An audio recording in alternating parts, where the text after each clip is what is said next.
Ito ang Radyo Pilipinas World Service. Radyo Pilipinas World Service. Ang online digital platform station ng Presidential Broadcast Service, Bureau of Broadcast Services. Radyo Pilipinas World Service. Nagsisilbing makabagong tulay sa paghahatid ng balita, impormasyon at mga programa para sa mga Pilipino sa iba't ibang panig ng mundo gamit ang online services sa inyong mga social media application. Radyo Pilipinas World Service. Ang online digital station ng Pilipino para sa Pilipino, saan mang dako ng mundo.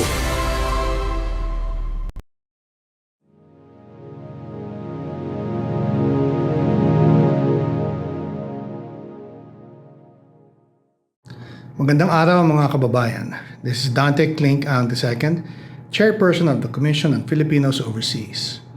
The CFO is the government agency that helps Filipino immigrants prepare for a successful life overseas.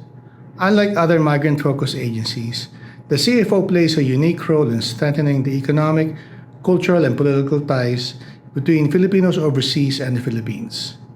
Even before our kababayan leave for foreign lands, CFO equips immigrants with information and helps them easily integrate into their destination countries and prepares them to become successful ambassadors of Filipino culture and excellence. For us at the Commission on Filipinos Overseas, the global Filipino diaspora is an untapped resource beyond remittances, waiting to be unlocked for intellectual, cultural, and national growth. As we strengthen the fabric that connects the global Filipino community through various programs and initiatives, we transform the challenges of brain drain into opportunities of brain gain. The CFO seeks to nurture the strong sense of Filipino community across the globe, while also encouraging them to contribute to the nation's development. We thank Radyo Pilipinas for giving us this platform to the challenges and triumphs of migration and development. We hope that the global Pinoy will be made aware of the programs and services that empower them toward meaningful migration and pave the way to immigrant success. Tandaan, kabayan, para sa inyo ito, mabuhay ang bagong Pilipinas.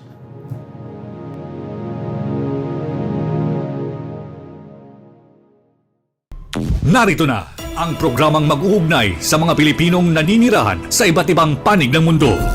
Serbisyong CFO sa Bagong Pilipinas. Serbisyong hatid ng Commission on Filipino Overseas at Radyo Pilipinas World Service. Ang programang magtatampok sa mga proyekto at serbisyo publiko upang mapalakas ang ugnayan ng milyong-milyong Pilipino sa kanilang bansang pinagmulan. Serbisyong CFO sa Bagong Pilipinas. Dito sa Radyo Pilipinas World Service. Tinig ng bayan, lakas ng katotohanan. Himpapawid na may layuning paglingkuran ang mamamayan. Sa bawat kwento may diwa ng serbisyo. Sa bawat balita may puso at paninindigan. Ito ang Serbisyong CFO sa Bagong Pilipinas. Magandang araw Luzon, Visayas at Mindanao. Magandang araw sa lahat ng Pilipino saan man sa mundo. Ito ang tambalang RC Carrera at RK Peralta. Kayo'y nakikinig sa Serbisyong CFO sa Bagong Pilipinas. Handog po ng Commission on Filipinos Overseas at ng Radyo Pilipinas World Service. Ngayon ay Tuesday, March 25, 2025. Ating pag-uusapan ang napakahalagang issue ng overseas voting, lalo na at nalalapit na ang simula ng 30-day overseas voting period para sa 2025 Philippine elections. Sa ating mga viewers and listeners, maaari po kayong mag-send ng inyong mga katanungan at suggestions via Facebook Live. Tayo ay on-air ngayon sa Facebook page ng Radyo Pilipinas World Service at Commission on Filipinos Overseas. Tama po. Again, bago po tayo magsimula ay iniimbitahan po natin ang ating mga kababayan na may katanungan na mag-comment lamang sa aming Facebook Live dyan po sa inyong mga screen at babasahin po natin maya-maya lamang. Alamin ang mga serbisyong inihahati ng Commission on Filipinos Overseas. Serbisyong CFO. Dito lamang sa Radyo Pilipinas World Service. Ayan, so kasama natin ngayon si Ginoong Lito Averia, ang National Chairperson ng National Citizens Movement for Free Elections o NAMFREL, isang organisasyon na nangunguna sa election monitoring at transparency. Magandang araw po, Sir Lito. Magandang araw, RK. Magandang araw din, RC. Magandang araw, Sir Lito. Mahalaga yung discussion na ito, Sir Lito, kasi just like what I've mentioned a while ago, malapit na po yung election period and masaya kami na nandito po kayo at pinaunlakan niyo po kami para magbigay ng oras para sa discussion at interview natin ngayong araw. Ayan, so RC, gusto lang natin magsimula para kay Sir Lito, para sa aming mga kababayan at mga tagapakinig, lalo na ang aming mga kliyente sa CFO na mga Filipino immigrants, dual citizens at kanilang mga pamilya. Maaari niyo po bang ipaliwanag kung ano ang NAMFREL at paano ito tumutulong sa ating eleksyon, Sir Lito? Well, ang NAMFREL ay kauna-unahan election monitoring organization, na citizen-led siya, pinapangunahan ng ating mga mamamayan. Ito ay nabuo noong 1983. Ang kaunahang halalan na inobserbahan ng NAMFREL ay yung Batasang Pambansa Elections noong 1984 at yung pinakamalaki or malakihang halalan na iginanap noong 1986, yung snap elections, kung saan nakapag-ipon kami ng mga higit sa kalahating milyong volunteers nationwide na siyang nagbantay sa halalan. So, ibig sabihin po ba nito, Sir Lito, kasama po sa inyong mandato ang tiyakin na ang bawat Pilipino saan man siya naroroon ay may access sa tamang impormasyon at makatarungang proseso ng pagboto? Kasama yan, yung mga lalo na yung ating mga kababayan na nasa ibang bansa rin. Actually, nagkaroon din kami ng ilang NAMFREL chapters sa ibang bansa. Wow. So, Sir Lito, ito pong mga volunteers nyo sa mga NAMFREL chapters nyo sa ibang bansa, nandun po sila para obserbahan yung election process, kasama na po dun yung voter registration, botohan, bilangan ng boto, ganun po ba yun, Sir Lito? Halos lahat ng activities ng COMELEC or ng Commission on Elections natin ay bumabahagi kami doon sa pagbabantay. Hindi lamang kundi yung aktibong pakikisama yung pag-obserba sa halalan at saka yung ibang election related activities. Yung nga nabanggit mo, voter registration, campaigns, even ito sa ngayon yung automated elections nagsisimula kami 3 years before pa ng elections, binabantayan na pati yung procurement process ng COMELEC. So lahat-lahat yan binabantayan natin. Bago po tayo magtungo sa ating tanong ayon dun sa datos na ipapakita mo, RC, gusto lang natin itanong si Sir Lito, ano nga ba ang difference ng COMELEC at ng NAMFREL? Para po sa magkaroon po ng idea ang ating mga tagapakinig. Sir Lito. Well, ang Commission on Elections or kinikilala nating COMELEC is a constitutional commission. It was created under the Constitution na siyang nagpapatakbo at nag-oversee ng ating halalan. Lahat ng electoral exercises, yung national and local elections, yung mga plebiscites, yung mga ratification. So, COMELEC ang nagpapatakbo niyan. Ayun. So, RC, may gusto tayong itanong about sa datos ng COMELEC noong 2025 election. Okay. So, RC, baka pwede mong bigyan ng dyan? So, ayon sa datos ng COMELEC, this 2025, Sir Lito, meron po tayong 1.69 million registered overseas voters. Kasama na rin sa overseas andito sa Pilipinas. So, para sa ating mga kababayan, especially yung mga nasa ibang bansa na ating mga clients sa CFO, bakit po mahalaga na makilahok tayo sa overseas voting, Sir Lito? Well, unang-una yung paghalal ng ating ng liderato ng bayan, isang karapatan yan ng isang mamamayan, whether nandito ka sa Pilipinas or overseas, lalong-lalo na yung mga overseas workers natin dahil nga yan sila yung pabalik-balik dito, isang mahalagang karapatan yan ng ating mamamayan na mamili ng mamumuno sa ating pamahalaan. Oo, tama, partner, kasi itong overseas voting, ito yung nagbibigay ng boses sa ating mga kababayan sa ibang bansa na mamili ng ating pinuno, di ba, RK? Tama yan, partner. Malaki nga ang epekto ng kanilang boto sa mga policy na kaugnay ng migration, protection, foreign relations at maging ang ekonomiya ng Pilipinas. So, Sir Lito, gusto ko lang bumalik paano po makakaboto ang ating mga kababayang nasa ibang bansa. At may na-mention po kayo kanina on automated election. So, pwede niyo po kaming bigyan ng background about that po. Yes. Magmula nung nag-umpisa yung ating overseas voting, so nakakaboto na yung ating mga mamamayan. Ang pamamaraan ng halalan ay kailangan pumunta sila dun sa ating mga konsulada o dun sa mga embahada para bumoto. The other mode that was made available to them was yung postal voting, na pinapadala naman sa kanila yung balota at mini-mail back sa COMELEC, or sa ating mga overseas posts. Itong darating na 2025, meron tayong tinatawag na Overseas Voting and Counting System, o yung voting system via the internet.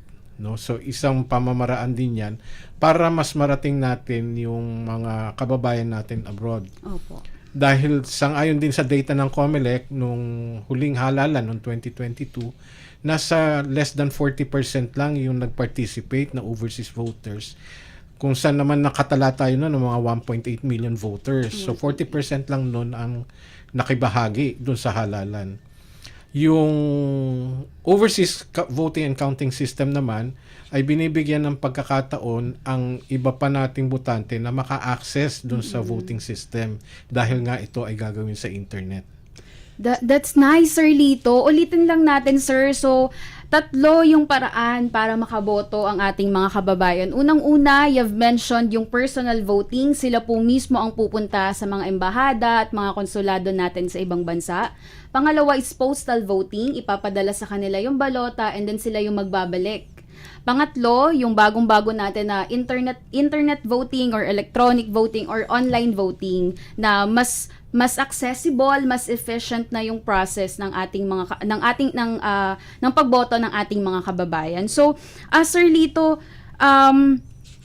ano-ano po yung mga bansa na kasama or like magpapatupad ng mga ganitong paraan ng pagboto, sir? Kasama po ba dito yung top destination countries ng ating mga overseas voting na USA, Canada, Italy? Sa mga countries na yan na nabanggit mo, maluwag naman ang paggamit dyan ng internet, kaya Opo. pwede ang internet voting dyan. Karamihan ng mga bansa sa North and South America kasama dyan, sa Europe kasama din. May mga ilang restriction lamang sa mga ilang bansa na hindi pumapayag na gumamit ng internet liban dun sa kanilang internet sa loob ng bansa. Katulad ng China, Russia, ito restricted yung ating internet voting, kaya yung ating mga mamamayan na nasa lugar na yan ay either mag-postal voting sila, o di kaya ay pupunta sila sa embahada o sa konsulada. Opo. Alam mo, partner, kaya ko kasi nabanggit yon yung top destination countries ng ating mga immigrants, Filipino immigrants sa CFO. Sa CFO kasi, maliban dun sa mandato natin, partner, na ihanda yung mga immigrants natin sa kanilang migration journey, atin din silang hinahanda bago yung kanilang pag-alis at isinusulong ang kanilang karapatang bumoto kahit nasa ibang bansa na sila. Tama ka dyan, partner. Ngayon, na-mention kanina ni Sir Lito ang 3 paraan paano bumoto overseas. Ang pinakabago po ay ang overseas voting via the internet. Tama That's po. correct. So, ano po ang pinakaproseso ng pagboto sa internet at ano po ang mga posibilidad? Meron ba tayong mga tinitignan na baka mangyari na problema at paano po natin siya pwedeng i-address? Kasi may mga concerns po tayo ngayon sa ating mga comments online sa social media, lalo na kasi technological advancement na tayo, Sir Lito. So maganda po na nabuksan na rin natin ang internet voting.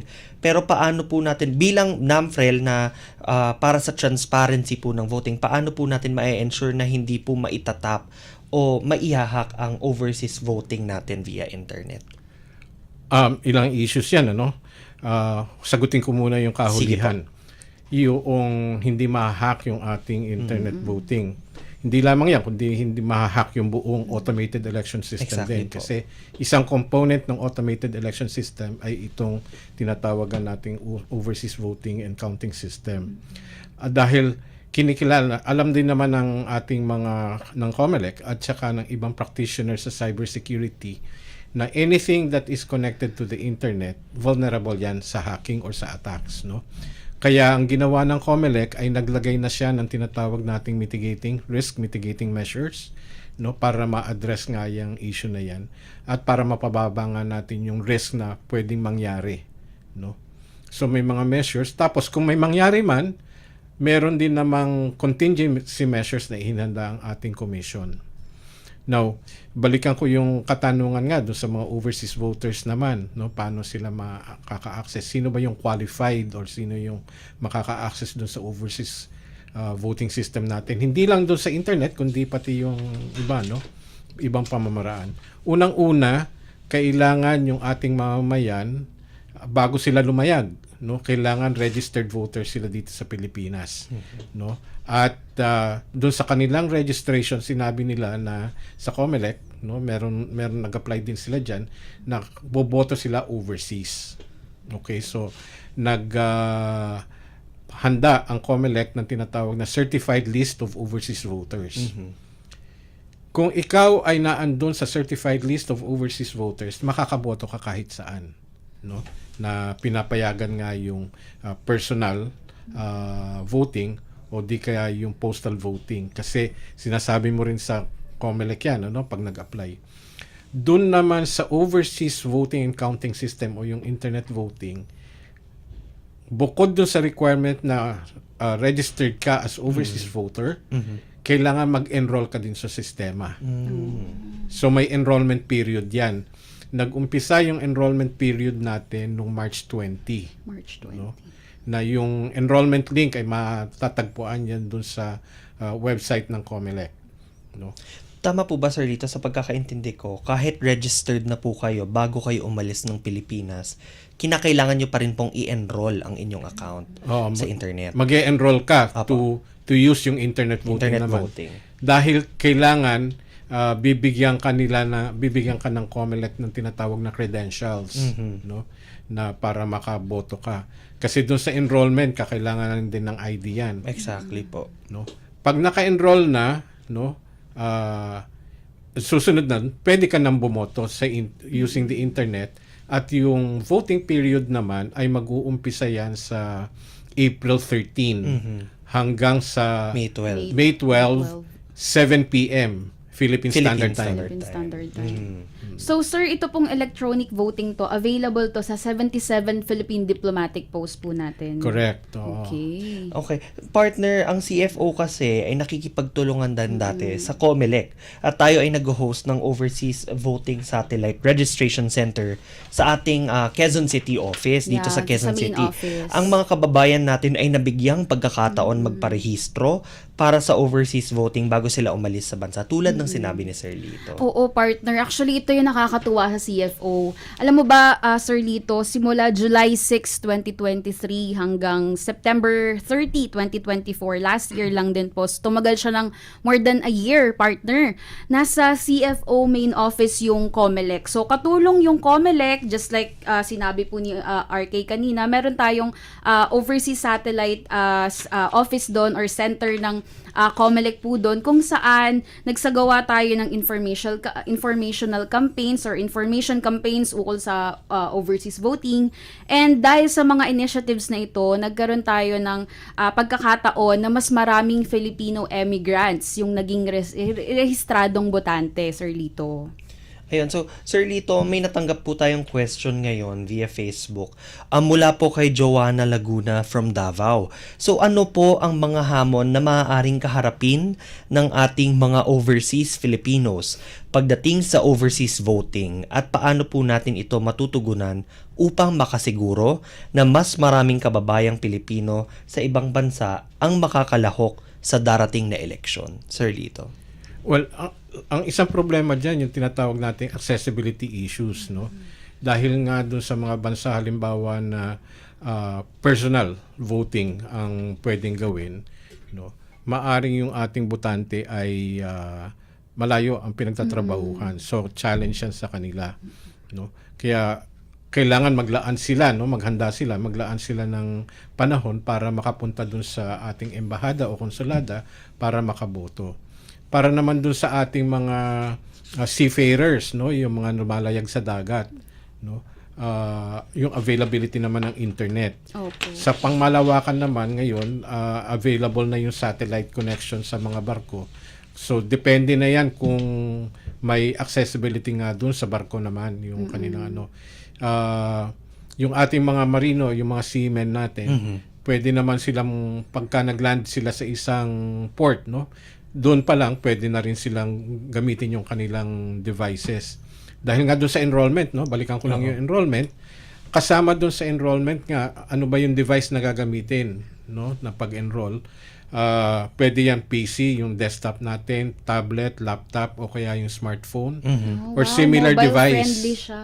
Or similar device na may kakayanan na kumabit sa internet, Opo. no? At magamit nga. Karamihan naman ngayon mga cellphones na ang ginagamit or smartphones, no? Yes po. So, ang kailangan din lang sa araw ng halalan, ihanda din nila yung kanilang credentials, no? Pagka bumoto naman sila, pag umaccess sila.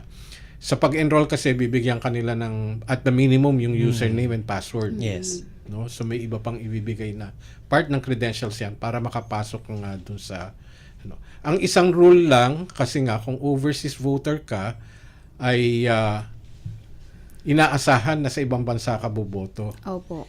Pag nagkataon namang umuwi ka during the voting period, katulad ng ibang kababayan na kakilala ko na may balak silang umuwi pero registered sila for overseas voting, yung iba gumagamit naman ng tinatawag na VPN. Yes, opo. Yes. Para yung mag-reflect na Host country. na address ay dun sa host country Tama. nila. Magaling yun. Sir Lito, nakakatuwa kasi even sa mobile phones, pwede silang mag-register kasi ilan sa mga websites kasi partner, hindi mobile friendly. Tama. Kasi mas accessible kasi kung sa phone mo siya i-browse or gagamitin. So nakakatuwa yun, Sir Lito. Ulitin lang natin yung mga hamon na maaaring kaharapin nila, Sir Lito. Accessibility. Lalo na kapag walang internet or medyo limitado yung internet sa kanilang host country. And siguro, Sir Lito, kasama na din dyan yung kapag medyo mahirap yung accessibility nila sa internet, magiging mababa yung voter turnout, 'di ba? So kapag limitado yung access nila, especially kapag ayun nga, gaya ng nasabi, walang internet or malayo yung kanilang lugar sa mga embahada or mga consulates natin, mahihirapan talaga kung magpa-personal or postal voting sila. So mas okay na gamitin na lang nilang paraan is yung electronic voting, partner. So Correct bago ko lang tayo- yun, oo. Correct. May ilang yung ilang lugar ng embahada natin pinapayagan siya sa personal or postal voting. May lugar na para sa internet lang. Opo. Specifically kasi kung kailangan pumunta sila sa embahada, ito yung mga lugar na hindi talaga magagamit yung internet voting. Oo. Kaya Tulad ng kailangan yung Russia. kababayan natin pupunta sa embahada o sa konsulada. May tanong ulit ako, Sir Lito.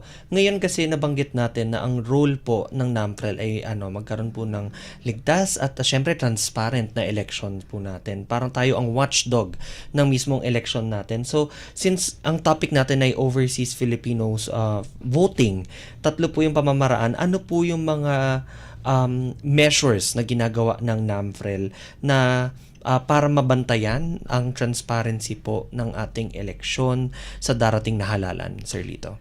Well, nakikipag-ugnayan din tayo doon sa ibang ahensya ng gobyerno dahil ang nangunguna dito sa ating overseas voting ay ang Department of Foreign Affairs. So nakikipag-ugnayan din tayo doon sa Department of Foreign Affairs doon sa pag-conduct nitong halalan natin. Inaalam din natin sa COMELEC, no, yung mga proseso kasi may tinatawag tayo na halimbawa pagkabilangan na meron tinatawag na Special Board of Election Inspectors na sila yung hahawak. So inaalam namin yung mga proseso na yan. Sa ilang posts may mga volunteers din kami na pwedeng bumisita doon sa embahada o sa konsulada para alamin nga yung paghahanda doon sa overseas voting na ginagawa doon sa mga lugar na yun. Maganda po yung measures na yan, Sir Lito. Dapat po din, syempre, protektahan din natin ang boto natin at dapat transparent din talaga tayo. Magandang practice po ng NAMFREL itong gagawin natin na measures pagdating sa overseas elections. Oo, RC. partner. Tsaka aside from that, let's be responsible din, 'di ba? Magpa-register tayo, 'di ba? It's a responsibility kasi partner na maging botante, 'di ba? So, Tama. tulad ng ginawa ng CFO, sana mas madaming voter registration center all over the Philippines, 'di ba? Para magkaroon tayo ng mas malawak na voter education campaign upang siguraduhin na yung mga Pilipino abroad ay may sapat na kaalaman tungkol sa proseso ng pagboto. Tama, partner. Actually, Sir Lito, meron pa pong isang katanungan galing sa ating tagapanood or tagapaginig sa Butuan City. Ang pangalan niya po ay si Miss Angeli Luis Cando. Ito ang kanyang katanungan, Sir Lito. Bilang isang election monitoring expert ng NAMFREL, ano po yung mga praktikal na hakbang para matiyak na ang ating mga kababayang overseas voters ay makakagawa ng informed decisions or matalinong desisyon sa pagboto? Magandang topic. Yes, Actually, Sir Lito. yung reach natin via social media na rin, no. Bukod dun sa pag-iikot namin for voter education, meron din kami yung mga social media posts. Present kami halimbawa sa Facebook, sa Instagram, sa TikTok, no. Ilan lamang 'yan doon sa social media. Nagpo-post kami ng impormasyon sa tungkol sa halalan sa pangkalahatan and specifically para doon sa ating overseas voters, no. So ina-address din natin 'yan. Naggagawa kami din ng announcements kung ano yung mga paghahanda ng COMELEC. Even before, no, yun sa pagrehistro, meron na rin kaming information diyan. Oo. Naggagawa kami ng information drive, no. Medyo challenging din lang kasi overseas, hindi naman kami pwedeng mag-ikot Tama. overseas. Yes. Opo. No. Maganda yan, Sir Lito, na nasimulan din natin ang ating drive online kasi number 1 po ngayon ng social media kung nasaan po ang mga tao. Pinakamadaling access din po para ma-reach natin ang mga overseas Filipinos, RRC. Opo. Sir Lito, ikaw po bilang isang Pilipino, ano yung advice na mabibigay mo sa mga Pilipinong overseas voters natin sa pagpili ng kanilang mga ihahalal na pinuno? Okay. Unang-una, ang pwedeng iboto ng overseas voters ay yung sa national positions lang. National positions. Hindi sila pwedeng bumoto Local. sa local, no? Opo. So sa overseas, unang-una, alamin natin ano ba yung trabaho ng national positions, Opo. no? Karaniwan, halimbawa, itong sa darating na halalan, ang national positions ay ang sa senators at saka sa party list. Opo. Both are legislative in character yung position na yan. So, mga nagsasagawa ng batas yung mga yan. Ano ba yung issues na kailangang i-address? Sa part naman ng kandidato, alamin dapat ng ating mga botante, ano ba yung kakayanan ng Totoo, ating mga partner. kandidato? Ano ba yung kanilang experience paggagawa ng batas? No? Yung track record Yung track nila, record Sir Lito, nila. ano po? No, sa pagbabalangkas ng ating mga batas. So yan ang importante. Para ka kasing pagtakbo mo sa halalan, naging kandidato ka. Tama. Para ka nag-a-apply ng trabaho. Yes. 'Di ba pagka nag-a-apply na tayo ng trabaho, inaalam nung nagre-recruit ano ba yung kakayanan nung nag-a-apply? At ang skills, tama. Angkop ba dun sa posisyon na ina-applyan, no? Ganon din 'yun. Opo. Wag lang din tayo magbase sa pangalan, 'di ba? Or kasikatan, 'di ba? So, sabi nga ni Sir Lito, magbase tayo sa track record, sa skills, sa experience ng ating iboboto. Maghanap, actually, isa din yan sa mga issues ngayon sa social media kasi magandang information drive na ginagawa ng NAMFREL. Oo, Kasi partner. marami po ngayon sa social media ay misinformation or disinformation na sinasadya o hindi man sinasadya na pagbabalita ng maling balita. So, iwasan po natin mag-share pag hindi po legit o legitimate ang mismong news sources po natin. At iwasan ang pekeng social media accounts, fake news kasi at the end of the day, Pilipino po ang magbe-benefit po. Yes. Pangkalahatan, 'di ba? Pangkalahatan po na benefit po ito. So, panghuli dapat siguraduhin na din natin na tama ang impormasyon natin, double check ang voting guidelines ng inyong embahada o konsulado. Syempre meron din diyan naka-post din sa NAMFREL, share din natin 'yan sa Oo. Commission on Filipinos Overseas para well-informed ang ating mga clientele sa stakeholders sa iba't ibang bansa. Napakahalaga, RK, na mag-double check tayo sa mga information. Pwede nating suriin yung mga fact checking sites. Pwede tayong kumonsulta sa mga embahada, sa mga konsulado natin. Pwede tayong mag-visit actually sa websites or official pages ng COMELEC, ng NAMFREL, ng DFA para maging well-informed tayo at magkaroon tayo ng informed decisions pagdating sa ating pagboto. Tama yan, RC. So, maraming salamat, Sir Lito. Tandaan natin, ang pagboto ay hindi lang karapatan. Ang kailangan natin ay i-consider siya bilang responsibilidad.